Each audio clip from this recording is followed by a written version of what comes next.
welcome back to the Capitalized Podcast. As always, this episode is brought to you by our private lending company, Sharper Capital Partners.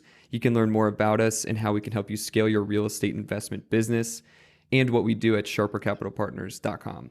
Today, I have with me Mitch Huffman. Mitch is the owner of the Huffman Real Estate Group, which is a real estate team specializing in investment properties, and also Huffman Project Management, which is a licensed GC company that helps clients renovate properties. Mitch, thanks a lot for being here. No problem. Thanks, Chris. Thanks for having me. Can you give us a little bit of background about who you are, how you ended up becoming a full-time agent and investor? I'm always curious, and I love hearing these stories from people because everybody's background is a little bit different.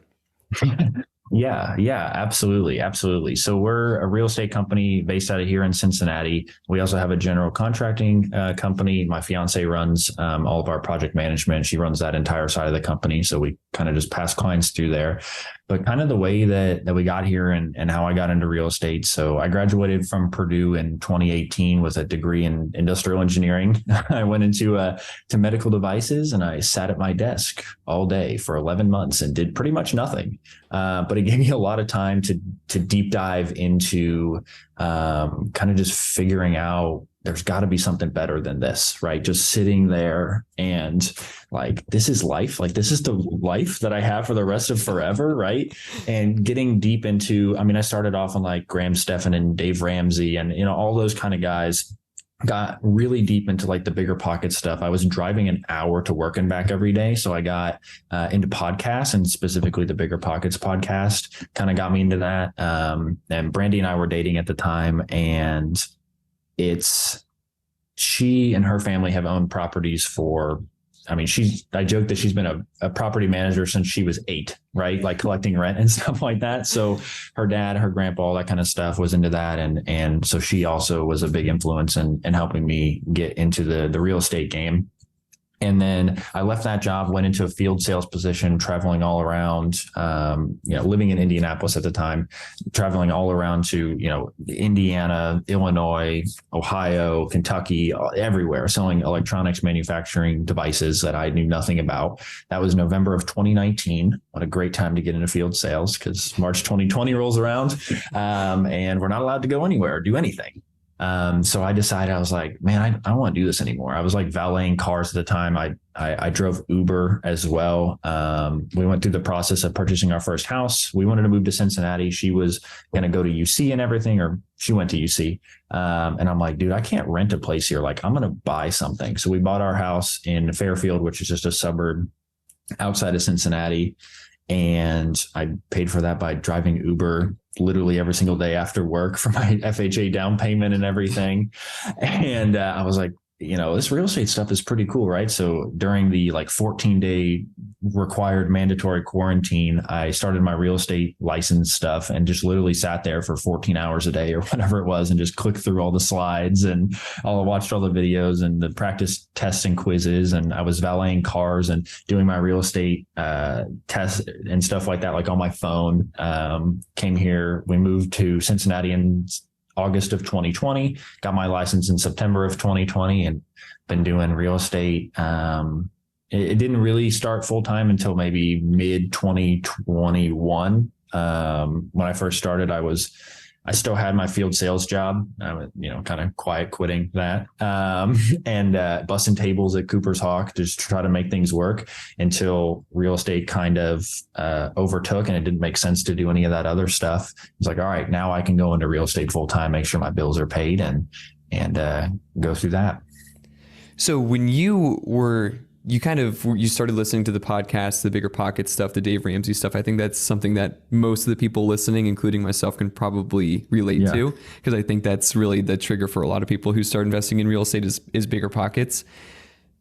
When you made the transition, you bought your first property with FHA financing. Were you working 4 jobs? You were doing 4 different, even kind of side hustles, side jobs while you were still working your field sales job? The Uber, the Cooper's Hawk busing, and I forget the first or the third one. What was the third one? I was valeting car. There was valeting some transitionary period. So it was like I had my field sales job and I was valeting cars and doing Uber when I was in Indianapolis. Right. And then when we moved to Cincinnati, I was doing just the field sales job, but then also transitioned to real estate. So the other two kind of dropped off. And then Cooper's Hawk came on and during the holidays when things are normally slow in real estate. And I was like, dude, we got to pay this mortgage and afford to live. Right. From September 2020, when I passed my test, closed my first property December 1st, 2020, had 2 closings in December. Luckily, it was a really nice listing, which was crazy that I got from For Sale by Owner. And I gave him a discount on commission, though. So still had to bust those tables through the holidays and stuff like that. But just to make things meet. And then it kind of took off when it got up into the spring of 21. And when we really dug our heels deep into, okay, we are an investing specific company. So can you walk us through that period when you become licensed officially in September and then you actually get your first listing? I know a lot of people in this space, including some close friends who I knew even before they got involved in real estate. And it's a grind for agents when they're getting their first listing. You had 2 listings that you closed in December. So about 3 months apart. Maybe 4, depending on what the actual timeline is within those months. Right. Can you walk us through exactly what went into getting that first listing and what it was like, kind of even just from a mental perspective, and how you were keeping your wits about you?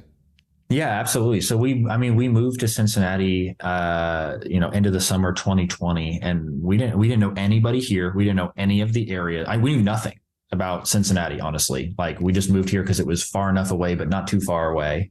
And quarantine can probably help a little bit in that regard because you get to explore and be outside and stuff like that, but it also might have hurt you a little bit. I imagine it's probably a little bit harder to meet people when we're in the middle of the pandemic in 2020. Right. Exactly. And I mean, really the only people we were meeting were prospective clients, right? Is how it was. Like we didn't have any friends. We didn't know anybody here, And so the way that I went about, licensed in mid-September 2020, and kind of my target was, okay, well, how do I get my first listing? Right. It's like, well, I guess I should call For Sale by Owners, right? Like that sounds like a good idea. Why is that? For anybody who might not know why that's a good idea, why is it a good idea for a new agent to call those? Well, it was tough because it was back in 2020 also where listings sold in like 4 seconds, right? Mm-hmm. But it was For Sale by Owners. They obviously want to sell. You knew that they wanted to sell their house. That's why I started there, right? It's like, okay, they need to sell, right?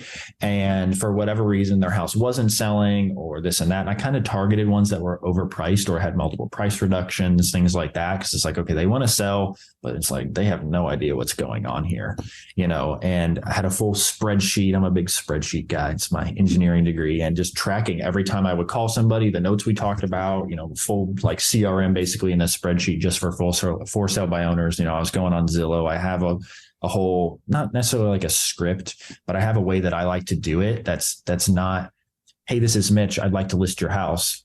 Click, they get hung up on because they're getting that call 50 times a day. Right. It's, hey, my name is Mitch with the Huffman Real Estate Group. I've always marketed myself as a team as well, even though it's pretty much just been me. And they're like, oh, yeah. I was like, hey, I saw you have the house listed on, 123 Main Street on there. Would I be able to come see that? I have a buyer that might be interested in that property, right? But they're pretty busy and I just want to see the property for myself, right? That was kind of my thing. Like, did I actually have a buyer interested? Maybe, now with investment properties, I probably do have a buyer for a lot of things, but I knew that if I could get in front of them, I could close them, right? I'm way better in front of people face to face, especially older people. And that's mostly who's doing For Sale by Owner. Get me face to face, right? So if they think I have a prospective buyer, let me get in there and preview the house and look at it. And my people will be like, well, you lied to them or whatever, right? Well, I ended up getting the listing, didn't I? Like, it wasn't a straight up, like, I feel like I'm doing them a favor because you can't go in there, hey, let me list your house, right? No, I have it listed. I'll sell it myself. Click, Right. It doesn't work that way. And that house actually happened to be, he had it at like 450 and then 420. And then we ended up listing at 385 is what we listed it at. I had my manager at the time kind of come help me with the listing presentation and stuff. And he's been in real estate for like 42 years. It was great to have that backing on there. And it was an older gentleman. They needed to sell their house so they could move up to northern Indiana on a lake where they were building a custom home and stuff like that. It was in a subdivision in Westchester, which is a suburb of Cincinnati. And had like 1.2 acres in a subdivision. It was really weird. And so it was a very unique property, but we got in there, we marketed it. I gave him a discount. We did like a 4% listing. So 2 and 2, which is not great, but for your first one on 385,000, got it all posted, did all the video, everything like that I knew I was supposed to do. It sold in 3 hours after I posted it on there for $10,000 above asking. Wow. That's all incredible. Because it was listed on the MLS now instead of for sale by owner. So I use that story for a lot of people now. And that was happening in 2020. And it was tough back then because things were selling super quick above asking and it was hard. Now is a really good time to try to get into that. I do less for sale by owners now just because of time and stuff like that. But any of the new agents who come on our team, that's where they start, is kind of calling for sale by owners and leads and stuff like that, because houses are sitting longer. They need us more than they did back then. Right. And so as you were going through that transition and you started to get your own listings and everything like that, how did you get involved with the investment space? I mean, you'd bought your own property, FHA. Maybe you can consider that an investment, maybe not, depending on, what your plans were with the property. But right. How did you get involved with the investment space after you got your first couple of listings? Yeah. And I really view everything as an investment, right? So definitely buying that property, FHA, was an investment, right? We bought the most expensive house in the neighborhood at the time. Somebody had just flipped it, but that was in 2020. We actually just sold it on seller finance and made a lot more money that way. And just because of appreciation, do we know that was going to happen? No, but we definitely saw it as an investment. But for us to get into that, it was dealing in the beginning, it was dealing with a lot of typical owner occupants, regular listings and stuff like that. And for me, it's kind of just too many emotions. Like, I just don't like dealing with, my house is the greatest thing ever. It's worth XYZ. I'm like, no, it's not. Like, your numbers are right here, right? I'm definitely a numbers type person. And it was tough. So I had that listing, and then we had a buyer that we closed in December as well. And they were an investment buyer, but they were local. They were looking for a house for their friend to live in that they were going to rent out to their friend. And even that was just like, what? Because they didn't run numbers. They didn't do any of that stuff. And I was like, I was already deep into the bigger pockets type stuff. I knew all the terminology. I knew this, I knew that. I got my first clients who just commenting on the bigger pockets forums and stuff like that, and being like, hey, we're in Cincinnati and be more than happy to help you out. And this is before we had the construction business as well. And we had our first clients. They were California investors, which is like 80% of our clients now. And they wanted to buy an investment property in Cincinnati. And we're like, yeah, absolutely. We would love to help you out. That's actually the property that we renovated first to kind of beta test the construction company. Cause they're like, well, hey, would you guys want to like manage the project for us? It just needs some cosmetic stuff. And we're like, Sure. I guess so. Yeah, we can do that. We didn't make any money. I'm sure we lost money on that first one, right? The management fee was $500, but we had spent so much time there. Between me and Brandy, we were doing some of the work ourselves, getting things painted and this and that, and trying to add some value for them. We had our flooring guy. We had like one handyman that was it, that was helping us out. And we're like, wow, we could definitely do this. Right. And that house is actually getting listed today. To sell our first property we ever did ever. So that's great timing. And it's one of those things where we talk about this a lot, at least I do, but you might have lost a little bit of money on that project, right? Managing that first one, but the experience that you got paid in is invaluable, because I can only imagine that all of the projects that you've done since then, you've been leaning on a foundation that you built starting with that project.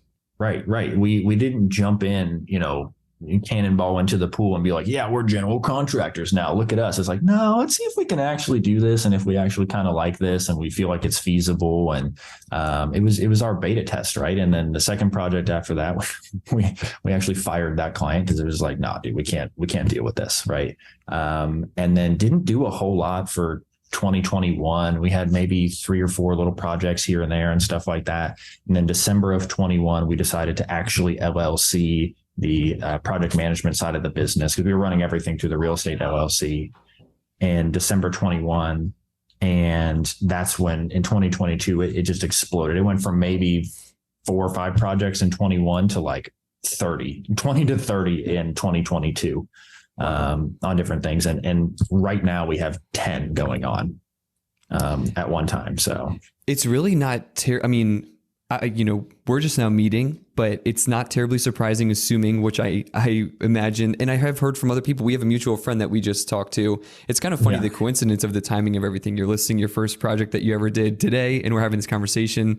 And another friend of yours reached out the other day, and we started talking right after I asked you to be on the podcast. But anyways, it's not surprising to me that your work is blowing up, especially from the contracting side, because, we're private lenders and all of our clients need contractors who are good. And a lot of times that's the biggest bottleneck for people.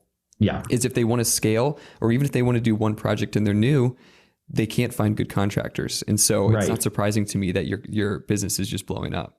Yeah. And with us, we treat it as this, yes, we're your real estate agents and we owe you a fiduciary duty on that side, but we also treat that the same on the construction side, right? Because we're not the contractors who go through and we're only making money on the contracting side, right? We have different layers to where we can make money. So we don't need to make a ton of profit on the construction side, right? Now we got to make it worth our time. And obviously, of course, right?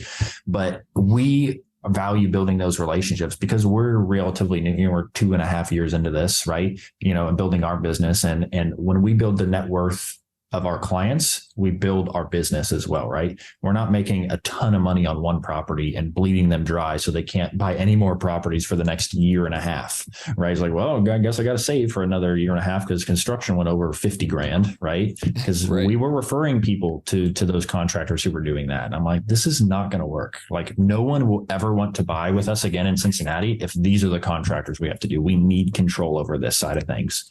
And that's really why we started doing that. And we're your construction agents, right? I don't even like the term general contractor, right? Like, yes, we are licensed general contractors and insured in the city of Cincinnati, all that kind of stuff, right? But we are your construction agents, right? We want you to save money and things like that on there. It's not uncommon to get the call and say, hey, our plumbing quote came back XYZ, slightly lower than what we had anticipated, right? Where you would never get that call from somebody else, right? We don't like change orders. We don't like doing any of that kind of stuff. We want our clients to have a good experience and buy 58 other properties in Cincinnati with us. Exactly. You mentioned that about 80% of your clients are from California, or at least they're out of state. And we work with a lot of out-of-state investors as well. But one of your primary focuses, and we were talking about this before we started recording, is investors who are implementing the BRRRR strategy. So for some people who might be a little bit newer, can you just talk a little bit about the BRRRR strategy, why people from California might be so interested in it, and why they might be interested in investing in Ohio and so on? Yeah, absolutely. So we specialize in BRRRR mostly because we have the real estate side and we have the construction side, right? Those are the two biggest pieces. We can find you the deal, help you and educate you through that deal, and then also do the construction side. And then we have great lending partners and we have great, a good property manager or multiple that we can also refer you to, right? So we have the core four set up in BRRRR terms to do all that stuff. But, BRRRR investing, put simply, in my opinion, is the only thing that works in Cincinnati right now, is you have to be willing to add that value, right? So BRRRR is buy, renovate, rent, refinance, repeat, right? And sometimes we'll switch those R's for the refinance and the rent, because sometimes in a single family, you don't need to have it rented out to refinance it because it looks better empty than it does with the tenant's crap in there. So it goes around a little bit, but multifamily, you definitely have to get it rented out. But, the buying side, obviously that's our job. We network with a ton of wholesalers. We have a lot of wholesale partners on that side of things, as well as MLS deals. We analyze everything that comes through the MLS every single day and any new properties that our wholesale partners get through us. Most of the time, we're the only ones that know about those properties. So our clients get first dibs because we're helping them kind of on the back end. They're generally our clients as well. And then obviously the renovate side, we've got that whole side to the company. Refinance, we've got some really good loan partners and everything as well who take a very educational approach. I really like using mortgage brokers a lot of the time because they have access to a lot of different products. And the one that we use, her name is Liz Lawrence, and she takes a very educational process. And yes, you pay for it. It's a mortgage broker. You pay more fees in that. But most of our clients have done 0 to 2 deals, right? They don't know anything. they need as much education as they can. And you kind of got to be willing to pay for it in some fees and stuff like that. Right. So she can help with the hard money on the front end and on the back end, getting you refinance if you're looking at DSCR or something like that, with Fannie and Freddie totally screwing investors over and making us wait 12 months instead of 6 months now. Seasoning period. Conventional is out the window, unless you're doing multifamily and it takes that long to get tenants and stuff in there. Normally it doesn't. And the renting side, we've got a great property manager. We probably sent 200 plus units to over the last couple of years. And then the repeat side, that's the whole deal. That's the wealth builder right there, is let's go take that money out and repeat. And, to me, there's two different types of BRRRRs. Everyone's like, oh, I want to do a BRRRR property. I want to get all my money out and I want to cash flow, right? That's why I come to Ohio. Like, no, it doesn't work like that. In my mind, there's an equity BRRRR and a cash flow BRRRR. You have to choose one. An equity BRRRR is basically a flip, right? Maybe you rent it out you're keeping it, but in order to do any type of cash flow, it's almost got to be like a furnished rental, right? A midterm rental, short-term rental, something along those lines. Now you're going to get all your money back out that you put into it to be able to repeat. But as a long-term rental, you're definitely not making any cash flow, right? And then you have a cash flow BRRRR on the other side, which to me is multifamily, especially right now, is this, where you can make at least $100 a unit cash flow, maybe even a little bit more, but you're going to leave, generally quite a bit of money in that deal, right? We've got a 4-family right now, and he's going to leave $80,000 into this deal, right? Because he's only really creating $25,000 in equity, because 4 families are just extremely expensive. And they go super quick now. But he's okay with that because he's going to cash flow in year one at least like $660 a month for these 4 units, not each, but like the entire building. And that's what I would kind of consider more the cash flow BRRRR. Very, very, very rarely would you ever have both. And if you're getting both, it's because you're extremely lucky or you own every single competitive advantage out there. But for our out-of-state investors, you pretty much got to choose 2, because you're out of state. You're not doing any work yourself. You have to pay everybody to do everything for you. And it's a lot more passive. So your margin is less, right? But it's a lot more passive for you. You're not having to be there every single day managing the property or doing the construction work and stuff like that. So exactly. Yeah. And it's a question of what are you optimizing for? Because there's so many different ways to invest in real estate and so many different strategies, and they all work in their own way. It's just a matter of, like you said, what are you optimizing for? So one of the things I'm curious about, well, first and foremost, I think it's important kind of tempering the expectations, right? Because I think a lot of people, while the Bigger Pockets podcast is great, one of the things that I think is maybe a drawback is people dive into real estate with high expectations because they're hearing some of the cherry-picked deals, some of the best deals that are done across the country they only talk about the best deals. Yeah, exactly. Right. Yep. And those are possible. Don't get me wrong. Right. But I think having a realistic expectation of what to expect when you come in and you start, especially when you're first getting started, or especially if you're investing out of state, like you said, I think is really important in understanding, again, what are you optimizing for? Yeah. And I tell my clients up front, I said, your first 3 deals are going to suck. You are going to learn so much in those first 3 deals, but you're not going to make a lot of money, right? Maybe you get lucky and you do, but your first deal is going to be a nightmare, right? You're like, dude, I didn't know anything about any of this stuff. Now it's our job to make sure that it doesn't completely, tank and stuff like that, obviously. But, each subsequent deal, by the time you get to like the 4th one, and I'm talking the 4th one in the same asset class, single family, small multifamily, commercial, right? You relearn every time you switch, right? I have a lot of people go, I want to start right into multifamily.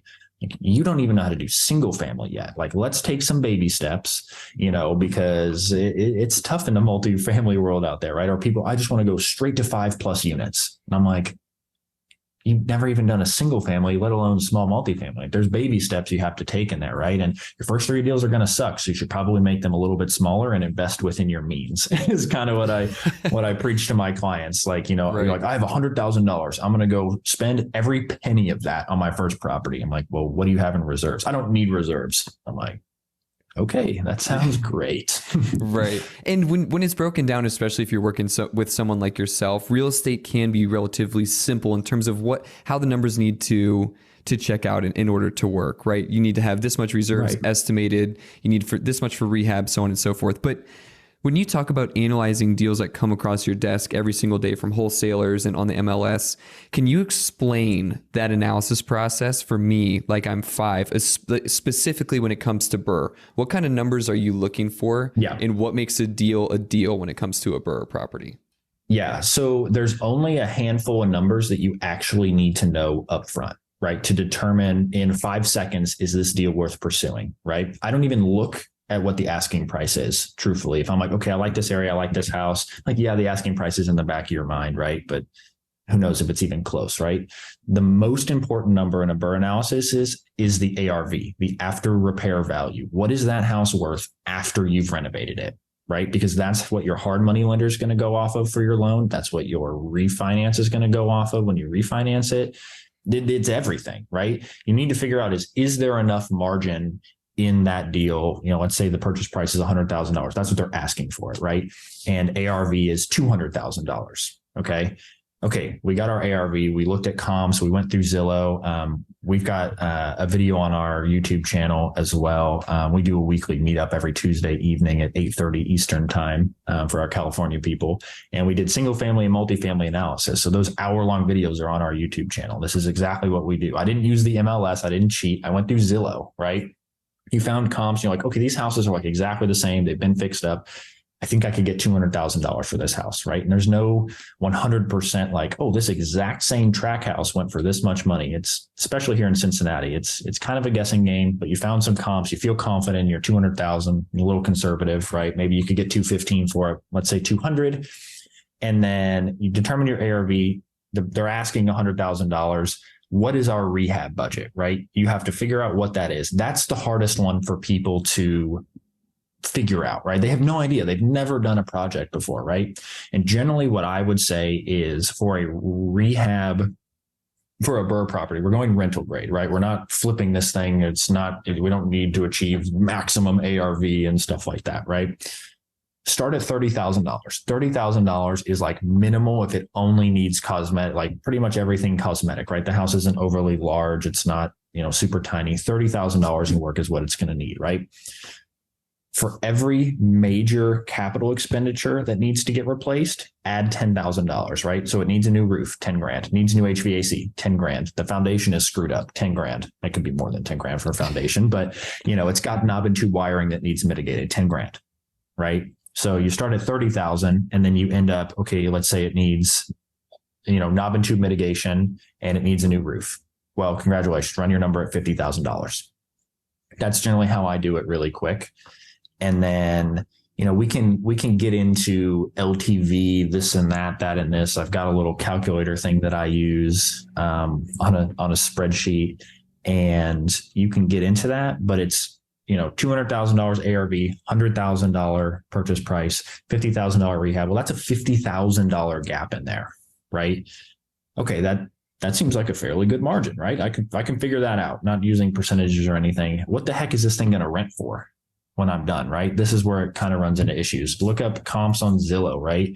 Look up, I'm not a huge fan of Rent-A-Meter, but it gets you close. A lot of what I do is look up what HUD is willing to pay. Look up the Section 8 rents, right? If you can get a Section 8 tenant on a 4-bedroom for $1,650, you can probably get somebody else in there for $1,650, right? If you're looking in C-ish class type areas, which is what we do a lot of stuff in, right? And for us, if you're looking at like a cash flow BRRRR, like we talked about, I want the ARV to be really close to the 1% rule for their rent, right? So if it rents for $1,650, ARV is $200,000, that's pretty close, right? Your cash flow is not going to be great. I'd rather it rent for $2,000 and ARV be $200, but that doesn't happen, and those are kind of the numbers you need. You need an ARV, rehab estimate, just use the pictures and figure that out. And what do you think this thing is going to rent for, right? You can get into LTV and all that kind of stuff, but if there's enough margin within there and the rent is kind of close to the 1% rule, that's, for me, it's like, okay, cool. Let's dig deeper into this. Right. I think, at least from our perspective, sometimes a mistake that investors make is looking at, okay, $50,000, that's a giant margin. We're going to be good to go. This is going to be a great deal. And then they're a little bit surprised when they go to the closing table. And to your point, coming, back around and talking about LTVs, when they have to leave a little bit of cash in the deal. So do you see that often with some of the investors that you work with, where they have to end up, and obviously they have you as a guide, so that's very, very helpful, and they're probably not surprised at the end, but do you see a lot of your investors leaving cash in the deal, or do you see a lot of investors getting some of that cash like you hear about on Bigger Pockets, walking away from closing with 25 grand and, waltzing into their next deal? Yeah. And never have I seen somebody walk out of closing with a check for like 25 grand being like, yeah, I just made 25 grand on my refinance. Like that, it doesn't happen, right? Unless it could be more of like a flip, right? Where you're like in between, like, should I flip this? Should I rent this? Whatever, right? And you got to figure out how to get those rents up, because yeah, you can gain a lot of equity, but your ARV is almost too high to make sense for long-term rents. So you have to figure out how to get that rent close to that 1% rule, right? If your ARV is 275, how are you getting $2,700 a month in rent? Well, you're not long-term, not in Cincinnati. That's like a 5-bedroom, 3-bathroom mansion in the suburbs in a good school district is what that would rent for, Yeah. And your ARV at 275 is like a redone house close to downtown, Evanston, an area like that, right? It's not going to happen. You have to be willing to leave cash in the deal, right? There's a cash on cash return. Now you need to weigh the options and be like, okay, I'm going to leave $20,000 in this deal. Is my cash on cash return going to be sufficient for, right? Am I okay? Does this deal cash flow enough for me to be okay with leaving $20,000 in the deal, right? And 20,000 is nothing. I'm seeing 100, 80, 50 all day on these things. Now, single family, it will be less, but on multifamily especially, is you're leaving quite a bit of cash in the deal, right? But you're making a return on that money. You're making a return on that money, and especially in an inflationary environment like we're in, it's getting a little bit better, but in the past year, it's been out of control. It's either, that cash sits, you invested in something that's going to yield a lower return than real estate is likely to yield. And as you mentioned earlier in the conversation, you're also, not that you're going to be betting on this, but you're also going to enjoy the benefits of appreciation over time, especially if you're working with someone like yourself who knows the markets and you're getting into a good area. Right. Well, and you're just having the ability to actually buy something, right? If you're looking for a deal where you want best of both worlds or whatever, you will never buy anything ever, right? This isn't 2012 anymore, okay? Where you could just go buy whatever you wanted to and it would cash flow, right? You have to be willing to leave some cash in the deal, or you have to be willing to source the deal yourself and be your own wholesaler, something like that to make up some of the margins, right? And by leaving some cash in the deal and understanding that, you will actually buy something. And that's a lot better than not buying anything. You can build wealth by leaving some cash in the deal and owning properties and borrowing on that in the future. If you don't buy anything, like you just said, your money is going down the drain with inflation and stuff like that. I'd rather have it into a property than my savings account yielding me 0.00001% interest, right? No kidding. Exactly. So one thing that I did want to talk about is some of the deals that you have done. Now, I see a lot of posts on your social media. I'm guessing a lot of those are deals that are specific to clients. One that comes to mind is one that you posted recently where somebody got $35,000 off by getting an inspection. So I was curious about actually that specific deal first and foremost. What happened there? How was somebody able to knock 35 grand off the purchase price by getting an inspection? Yeah. And I would just start, that is not an anomaly, right? I've saved on inspection. I've saved somebody 60 grand before, right? Like this house was listed at 60 something thousand. They were in contract for like 90 or something like that. And we talked him down to $32,000. Wow. Now it needed to basically be torn down, but he was able to fix it. It made sense. But on that particular property, so going into the numbers, as much as I can, they were asking 140,000. I went to go see it. It went pending immediately. And I was like, oh man, what the heck? Like that sucks. We were going to throw an offer in on this. The next day it was back on the market as active. Somebody had locked it up and then walked through it, themselves are like, yeah, no, I ain't touching this thing. Right. And it is a little weird on the layout, but the area is amazing. And so we snatched it up. We threw in our offer at asking, we're like, cool, let's do this. Right. I never really allow my clients to waive inspections. And if we do waive inspections, we're waiving the little ticky-tack inspection where you pay your inspector to go in there and tell you everything that's kind of maybe wrong with the property, right? Maybe we do limited inspections where, okay, there's a structural thing going on here. Let's walk it with our structural engineer. Let's get a sewer scope because I don't have x-ray vision, right? We don't Right. need that ticky-tack list. But this client, he's like, I want the full-blown inspection. I don't know what's going on this property. Let's find out, right?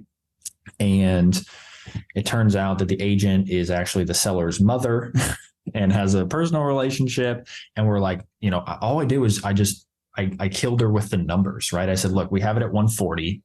Our rehab, we were anticipating about $30,000 in rehab here, right? That's how you advertise the property. You didn't disclose anything.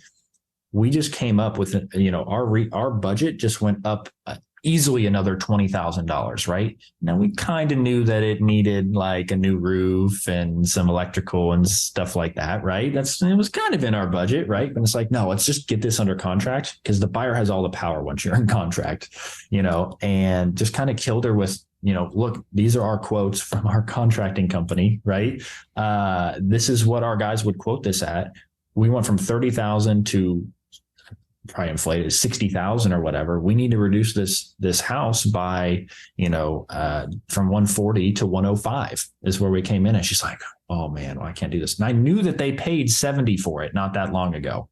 So I'm like, okay, they still have some equity in here and it's been a rental for them. So they've been cash flowing on it. They just wanted to get rid of it. This agent's like pouring out, her soul to me on the phone on why they need to get rid of it. I'm like, all right, cool. We got this. That's important. That's how you know you have a good deal. Yeah. Right. They came back and they were like, well, would you do 110? Right. And I'm like, nah, I wouldn't do 110, but I would do 107.5 with $2,200 in closing costs, which is the same thing as 105. And they're like, okay, let's do that. And I made it her wait. there was 2 or 3 days or no, a day and a half, 2 days went by where she was just texting me, any update. And I was just, I need to talk to my client. He hasn't made a decision yet or whatever. We had made our decision, but I'm going to wait her out because I know how she feels. And I know that they're like, oh God, is this deal going to go through? I don't want to put it back on the market again, and we just kind of just waited them out and they're like, yeah, we'll do it. So that's how we got like $35,000 off the list price and contract price on there, right? We saved the deal to make it make sense. It's great. And the truth of it is, if you're going in there and you're seeing all this work that needs to be done, and if the previous buyer had backed out after they had walked the property, in all likelihood, it would have been hard to find a buyer who was going to, buy it for exactly the price that they were looking for. Everybody, in our experience, we're seeing a lot of things, and we're recording this April 27th of 2023. There's a lot of residual feelings from the 2020, 2021, 2022 before interest rates started skyrocketing, selling prices, and people are still expecting to get the same, sky high prices they were getting before. Yeah. Inventory is helping them a lot because there's not a lot of things on the market. So absolutely, they're still getting those prices. That's the thing. They're still getting great prices, but except for stuff that needs renovation. Right. That's what I'm seeing. Yep. We're seeing the exact same thing. And so in order for numbers to make sense, those kind of properties that are tear downs or need full guts, or there's a ton of work that needs to be done, new roof, HVAC, and some other big ticket items, they need to completely redo the kitchen. Those numbers aren't making as much sense. So I'm saying all that to say, investors who are listening to this, don't be afraid to push back a little bit on the selling price, even though it's a competitive market right now. Because if the numbers don't work, then the numbers don't work. And there's a lot of times when you have a logical conversation with the seller and you say, listen, this is exactly what we're looking at here, and this is what we need to get it at for it to make sense. A lot of sellers are open to that conversation. Yeah, and especially properties that are clearly geared toward investors, right? They're trying to get retail prices. I call it pro forma pricing, right? Like a commercial property, which is kind of still how they go. But they're asking pro forma pricing as if this property was, renovated and fixed up or whatever, but maybe not quite. And for this property that needs, $50,000, $60,000, $70,000 worth of work or more on this stuff, and it's like that's clearly geared toward just an investor. And investors care about interest rates, right? The stuff that we're seeing that still goes off the shelves and still sells at asking and stuff like that, the MLS data is much more geared towards owner occupied. And if you want to buy a house, you want to buy a house. You don't really care what the interest rate is because you can always refinance it and do this and that. But as investors, the numbers are the only thing that we care about. And I would say 99% of agents have no idea how to run numbers on an investment property. It's probably more than that. It's probably like 4 in the city of Cincinnati that I would trust to run, numbers on an investment property, and they're pricing it on comps, right? And it's like, well, comps, I don't price my investment properties or anything like that on comps, right? I do it based on exactly how you would analyze, just doing it backwards, right? Because that's what investors are going to do. They don't care what the comps are. It doesn't matter. They care what they're going to have to actually put into this specific property to make the numbers make sense. Yes. Yeah. There's a shortage of investor agents who know how to run numbers properly. And I think part of that is the misaligned incentive, because obviously the more an agent buys a property for or sells a property for, the more money they're going to make on either end of that. So, finding a good investor agent is definitely, it's invaluable, especially for out-of-state investors. So one of the things I wanted to talk about was where you are right now. And it's on your Bigger Pockets profile. I was really curious about this, but this is a property that is kind of outside the scope of what we would normally see, probably not traditional, right? Yeah. But you bought a 20-acre horse farm on seller financing. So can you tell us a little bit about how you made that deal happen, how you came across it, and then how you ended up negotiating with the seller to get seller financing? Yeah, absolutely. So it's a little bit different, but it's weird. So we were living in our house in the suburbs in Fairfield that we moved into in 2020, but we had like 2 or 3 horses at the time. And if anybody knows what it costs to board a horse, it's really expensive. So it actually saved us money by moving here. And we knew we wanted to move out of the suburbs, out of the city. Yeah, it's further away from everything we do. Like I'm 45 minutes from everything in Cincinnati, right? It sucks, whatever. But I got my own 20 acres here that I can do whatever I want. And now we have 7 horses. We had one born yesterday here. So, wow. So I think we're up to like 7 now, something like that. And so the way that came about is we knew that we wanted a farm, and Brandy is like the queen at manifesting things, right? She told me in the car in August, she goes, we're going to have a farm before the winter. The first one's not going to work out, but the second one's going to be perfect. That is exactly what happened.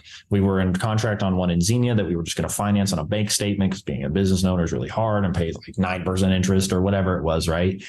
We had to back out of that one due to inspections and stuff like that. And then this one popped up the next day.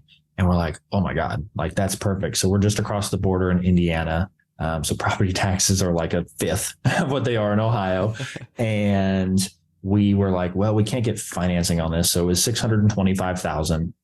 And we're like, well, there's no way. Like I can afford the payment on it, but being a business owner, I write everything off of my taxes, barely had 2 years worth of tax returns and stuff like that, And so the original sellers only lived here for like 5 months. They were losing a ton of money, right? We actually talked to their listing agent here, and I'm like, hey, look, we want to buy this house. We'd be willing. They had it listed for 600. We'd be willing to give you 625 for it, right? But we need somebody to come in, and they need to be willing to sell or finance it for us, right? The owners were like, no, we're not doing that, right? So actually, the listing agent had a guy who owns a couple things in our area over here, including like the gas station and stuff like that. And he's an investor, and he's like, well, I'll just have Jim buy it in cash from the current sellers, and then you can pay him back on that. And I was like, oh, okay, cool, that sounds great. So we told him we give him 625. I don't know what he paid for it. Maybe he paid 580 or some, made some difference. I think he maybe actually paid 625. I'm not sure. But we just negotiated terms, and we're like, hey, we'll give you a 6.5% interest rate on this, which is way better than what we could have gotten. We'll amortize it for 30 years, and we'll do a 5-year balloon payment. Right. So after 5 years, we'll get you paid off, right? But we are accruing equity in the property. So at the end of the 5 years, we'll have $200,000 worth of equity built up when we go to refinance it. And we're adding value all the time. We're about to finish up kind of an ADU dwelling type thing or whatever for Brandy's dad to move into when he retires next week. So we've got a separate living facility over here also, and, making various different additions and upkeep on the property and stuff like that. So I'm not too worried about when we go to refinance it, but it was kind of seller financing, but we had a private investor kind of in between there who owns the property, and we're paying him back on there, but we're still on the deed to everything. We closed it with a title company. All the documents and everything are all legal. It's all recorded with the county, all that kind of stuff. That's amazing. That's a super creative deal, and it's really cool that you did it for your primary residence to get in there. And we knew what we wanted, and we're like, we're just going to make it happen. Like that's just how it works for us. Isn't that the mindset that you need as an investor, without forcing it, forcing a deal that doesn't work with that mindset, just going out there and saying, I know what I want. I'm going to go out there and I'm going to find it. And the hardest part is knowing what you want, right? And with this, it was easier because we knew what we want. The second we saw it come onto the market, it's like, that's perfect, right? We went to go see it. And I was like, yeah, I could definitely see living here and stuff, right? Because we knew what our criteria was. That's the first thing that investors need to figure out. It's the first email that goes out when you get added to our system is, hey, let's help you develop your criteria. Let's get on a phone call. Let's do that. Because if you don't know what you're looking for, you can't find it. Right. Very well said. Yeah, 100% agree. So as we kind of wrap up here, I know we're at the tail end of this. I'm curious, what's your favorite thing about real estate investing? And what's your favorite thing about being an agent if those two things are different? So I would say my favorite thing about real estate investing is just the ability to build the future that you want, right? So like we don't have kids yet or anything like that, but my personal goal is to not have to do anything by the time I'm 40, right? I'm 26 right now. And it's like, I don't want to do anything by the time I'm 40. Will I not do nothing? I'm not just going to sit on the beach and do nothing. It doesn't work that way, but the ability and the passion to really see the long-term plan and build what you want with, while working the job and stuff you have right now. It's why we can grind and do what we do and work ridiculous hours and never take vacations and, this kind of stuff. It's like, no, I'll pay my dues now so that, when I'm older and everything, then it's good, right? When we have kids and stuff like that, like when I have kids, I want to be able to not have to worry about work or money or anything like that and just spend the time that I want to them, with them and everything. That's definitely my favorite part about real estate investing in general. My favorite part about being an agent is exactly the same, except for I get to do that for other people, right? Our clients are the regular everyday people. They just happen to live in California, and they make more money over there and they probably live in a shoebox or something. I don't know how they're saving money over there, but they are, right? But firefighters and nurses and police officers and just regular everyday people, right? And being able to build that vision and that story for them, right? And building the life that they want, because they can't do it in their own state, but they can have somebody trusted here that can help them build that for themselves, right? That's my favorite part. Awesome. And you kind of touched on this, but when you think about it strategically, what's next for you? How do you see yourself actually realizing that vision? Are you going to continue to invest in properties yourself? Is it going to be, do you have a goal of one investment per year? What's your kind of logical strategy? Because you sound like somebody who's pretty, like you said, what you want. So how do you see yourself bridging that gap between where you are now and where you want to be? Yeah, absolutely. And for us, the real estate business and the real estate team and the construction team is just one of those bridges to financial freedom, right? So definitely continuing to build the real estate team. We're expanding our team here in Cincinnati. We've got Tony, who's our one of our agents here in Cincinnati, a couple more people coming on here, but also expanding back to Indianapolis, Columbus, Dayton, Northern Kentucky. Like I said, the team here in Cincinnati. So kind of building out those fingers because our clients don't care where the deals are. They care about the numbers and they care about the team, right? We're originally from Indianapolis, so that makes the most sense there. We should, by the end of this year, I want at least one agent in every single one of those areas, and to have construction crews in those areas as well. That's just one bridge on there. And then as far as investing and stuff goes, it's really just going to be just buying more properties for ourselves, but also still helping our clients at the same time. I think there's a fine line between there, right? If I was just buying properties for myself, it'd be like, well, hey, I own the construction company and the real estate. My numbers are way better than yours. Like, screw you, you're not getting any of the good deals, right?